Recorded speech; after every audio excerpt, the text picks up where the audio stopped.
Gold trusted gold buyers తాకట్టులో ఉన్న బంగారాన్ని విడిపించి ఈ రోజు ఉన్న మార్కెట్ ధరకే కొనబడును.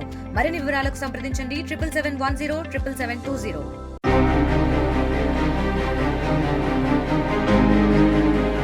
రాష్ట్రంలో ఎమ్మెల్యే కోట ఎమ్మెల్సీ ఎన్నికలు హడావుడి నెలకొనింది. టీడీపీ ఎమ్మెల్యేలు యనమల రామకృష్ణుడు, బీటీ నాయుడు, అశోక్ బాబు, దువ్వారపు రామారావుల పదవీకాలం ఈ నెల 29తో ముగియనుంది. అసెంబ్లీ ఎన్నికలకు ముందు వైసీపీకి ఎమ్మెల్సీకి రాజీనామా చేసిన జంగా కృష్ణమూర్తి స్థానం కూడా ఖాళీగా ఉంది. ఇప్పుడు ఈ 5 స్థానాలకు ఎన్నికలు జరగనున్నాయి.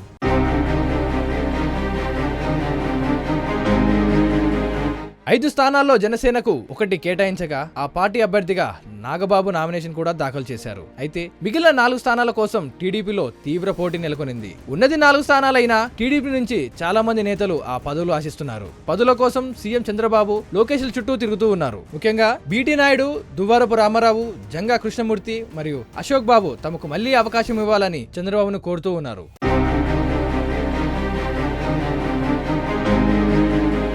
అయితే ఎమ్మెల్సీ పదవులు ఆశిస్తున్న వారిలో చాలా మంది ఇప్పటికే చంద్రబాబు, లోకేష్ ను కలిశారు. తమకు అవకాశం కావాలని కోరారు. అయితే జనసేన నుంచి నాగబాబు ఎంపిక చేసినందున ఆ సామాజిక వర్గానికి చెందిన టీడీపీ నాయకులకు అవకాశం ఉండకపోవచ్చనే ప్రచారం జరుగుతోంది. అసెంబ్లీ ఎన్నికల్లో టికెట్లు త్యాగం చేసిన దేవినేని ఉమ, పిఠాపురం వర్మ పేర్లు ప్రముఖంగా వినిపిస్తున్నాయి.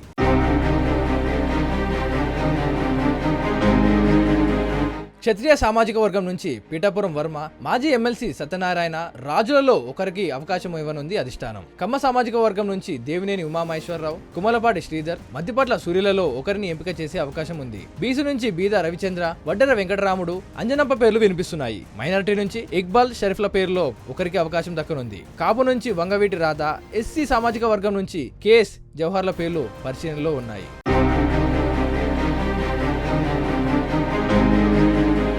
ఇక మార్చి 20న ఎమ్మెల్యే కోట ఎమ్మెల్సీ ఎన్నికలు జరగనున్నాయి. ఈ నేపథ్యంలో మార్చి 10వ తేదీన నామినేషన్ల దాఖలు గడువు ముగియనుంది.